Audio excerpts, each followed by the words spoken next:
પ્રવીણ રામની એક સભા હતી ને એ જ દરમિયાન જે સમયે પ્રવીણ રામ બોલવા ઊભા થયા હતા ત્યારે એક વ્યક્તિ દ્વારા ગોપાલ ઇટાલિયાને સીધો સવાલ પૂછવામાં આવ્યો હતો। જો કે બાદ એ ખેડૂતને લઈને ઘણા બધા તર્ક વિતર્ક થયા। મેં ખેડૂત સાથે પણ વાતચીત કરી, પરંતુ હવે આ સમગ્ર મામલાને લઈને આપના એક નેતાએ સોશિયલ મીડિયાની અંદર પોસ્ટ કરી છે અને તે વ્યક્તિ કોંગ્રેસના કાર્યકર્તા છે એવું પણ ક્યાંક કહેવામાં આવ્યું છે। વિગતે ચર્ચા કરીએ સમગ્ર વિષયની। નમસ્કાર, હું હંસિની અને તમે જોઈ રહ્યા છો નિર્ભય ન્યૂઝ। ગુજરાતમાં છેલ્લા ઘણા સમયથી આપણે ઘણા બધા એવા કિસ્સાઓ જોયા છે કે જેમાં કોઈક આપના નેતા હોય એ સભા કરી રહ્યા હોય એ જ દરમિયાન લોકો દ્વારા તેમને સવાલ પૂછવામાં આવતા હોય છે। ત્યારે આપણે જોયું હતું કે પ્રવીણ રામ જે અત્યારે હાલ ઘેડ બચાવો પદયાત્રા કરી રહ્યા છે એ સભા ચાલી રહી હતી ને ગોપાલ ઇટાલિયાને એક ખેડૂત દ્વારા જે કેમિકલ વાળું પાણી છે એ વાતને લઈને સવાલ પૂછવામાં આવ્યો હતો। એ બાદ આપના નેતાએ સીધો આક્ષેપ મૂક્યો કે આ કોંગ્રેસના કાર્યકર્તા છે। પરંતુ જો વાત કરવામાં આવે કે આપ નેતા કરણ બારોટ છે, એમને પોતાના સોશિયલ મીડિયામાં આ વ્યક્તિને લઈને મોટા ખુલાસા કર્યા છે। સૌથી પહેલા તો એમના દ્વારા જે લખવામાં આવ્યું છે ત્યાંથી સમજવાની શરૂઆત કરીએ। અહીં લખવામાં આવ્યું છે, બાલાગામ ખાતે પ્રવીણ રામ અને ગોપાલ ઇટાલિયાની સભામાં પ્રશ્ન પૂછનાર પ્રકાશ જલ્લુ પ્લાનિંગથી સભા બગાડવા આવ્યો હોય એવો વિડીયો સામે આવ્યો છે। પ્રશ્ન પૂછનાર પ્રકાશ જલ્લુ બાલાગામની સભા બાદ ફોનમાં કોઈ સાથે વાત કરી આખા પ્લાનિંગની વાત કરતો હોય એવો વિડીયો સામે આવ્યો છે। કોઈ આવ્યું નહીં એ નડ્યું, આમાં પેલો ભાઈ કે હું ના આવી શકું તો પછી આમાં શું કરવાનું, આવું પ્રકાશ જલ્લુએ કોઈને ફોનમાં કહ્યું। એકલું જઈને લડી તો લેવાનું, આવી વાત પણ પ્રકાશ જલ્લુ કરતા નજરે પડે છે।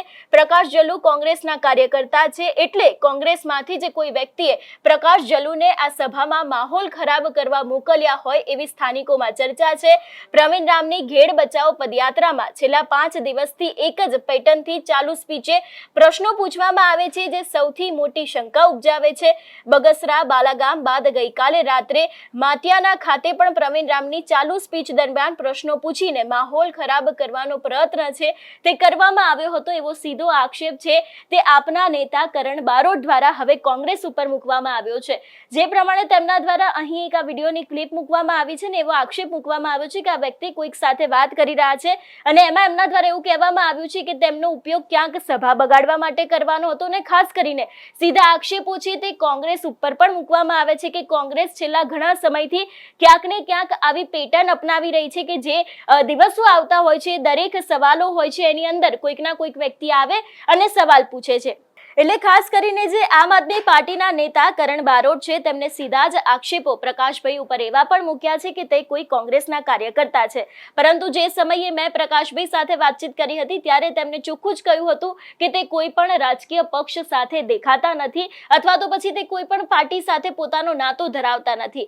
વાત કરવામાં આવે કોંગ્રેસની તો ખાસ કરીને આમ આદમી પાર્ટી ઉપર કોંગ્રેસ દ્વારા આકરા પ્રહારો કરતા જે ફોટો છે એ પણ મૂકવામાં આવ્યો હતો વડગામના ધારાસભ્ય જિગ્નેશ મેવાણી સાથે, જે ખેડૂતો માટે હંમેશા લડતા હોય છે એવા લાલજી દેસાઈ સાથે પણ તેમના ક્યાંક ફોટો મૂકવામાં આવ્યા હતા।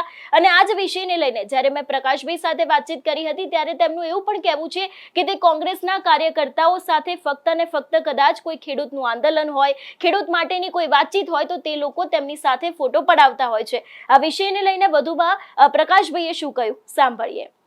બેનો કાર્યકર ખેડૂત છો, કોંગ્રેસનો કાર્યકર આજની તારીખે હું પ્રાથમિક સભ્ય કોઈ પણ પાર્ટીનો નથી। ફોટા તો અમે જે તે વખતે આંદોલનમાં જઈએ ગોપાલભાઈના ફોટા હું તમારામાં નાખું છું। ગોપાલભાઈ ને પાલભાઈ ભેરા છે, પ્રવીણભાઈ રામ અને પાલભાઈ ભેરા છે। કોઈના ભેરા ફોટા હોવાથી કઈ એનો કાર્યકર નથી થઈ શકતો। મેં ગોપાલભાઈની ચૂંટણી સભામાં હું ગયો તો ગોપાલભાઈના કાર્યકરોને મળ્યો છું। ગોપાલભાઈના કાર્યકરોને અમે શનિવારને દી આમ આદમી પાર્ટીના અમીરભાઈ રામ, અતુલભાઈ શેખડા, અમારા વંથલી તાલુકાના મારી વાડીએથી 4 કિલોમીટર દૂર ધંધુસર ગામ છે, ઉબેડ કાંઠાનું ગામ છે, જે ત્યાં અમે લાલ કેમિકલ યુક્ત પાણી માટે સર્વપક્ષીય બેઠકની આ બોલાવેલી હતી। ત્યાં કોંગ્રેસના આગેવાનો પણ હતા, ભાજપના આગેવાનો પણ હતા અને આમ આદમીના આગેવાનો પણ હતા। અમીરભાઈ રામ અને અતુલભાઈ શેખડા, હું તમને નામ વાત કહું એના પણ હું ફોટા તમારામાં નાખું છું અત્યારે ચેનલ ઉપર। ગોપાલભાઈ ને તો આક્ષેપ કરવાની ગોપાલભાઈની માસ્ટરી છે। ગોપાલભાઈ એની જાતને બહુ હરિશ્ચંદ્ર માને છે, પોતે કે એ બધું સાચું છે, બીજા બધા કે એ બધું સાચું નહીં। એ હરિશ્ચંદ્રનો બીજો અવતાર આ દેશમાં થયો અને કતારગામમાંથી જુનાગઢ જિલ્લામાં એ હરિશ્ચંદ્રનો અવતાર પાછો અહીંયા આવ્યો છે। હવે મત લીધા છે એટલે ભાઈ હરિશ્ચંદ્રનો અવતાર થવા અહીંયા આવ્યો છે ગોપાલભાઈ।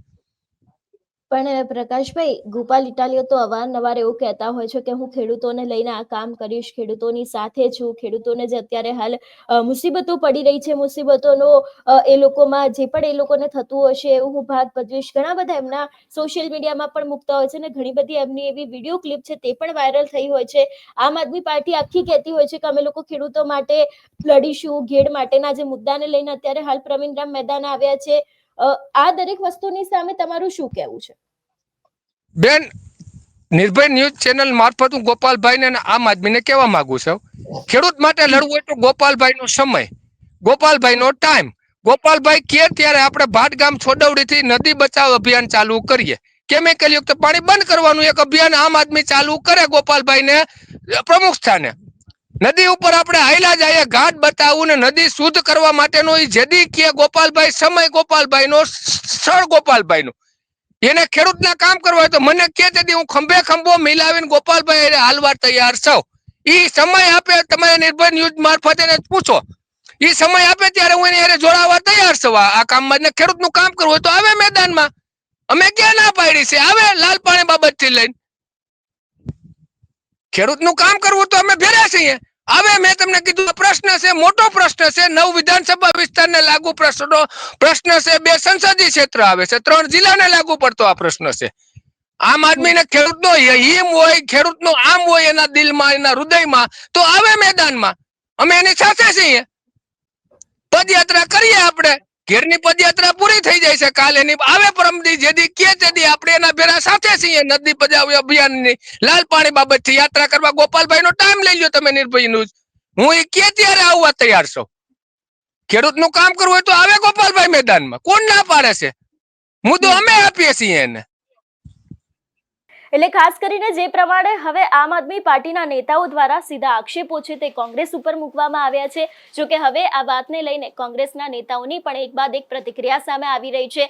લાલજી દેસાઈ દ્વારા પણ આ સમગ્ર આરોપો છે એને નકારી કાઢવામાં આવ્યા હતા અને હવે આગામી સમયમાં આ વિષયને લઈને કયા મોટા ખુલાસા થાય છે તે પણ જોવાનું રહેશે. તમારું શું માનવું છે આ વિષયને લઈને અમને કમેન્ટ કરીને ચોક્કસથી જણાવજો. તેની સાથે અમારી ચેનલ નિર્ભય ન્યૂઝને લાઇક, શેર અને સબસ્ક્રાઇબ કરવાનું ભૂલશો નહીં. નમસ્કાર.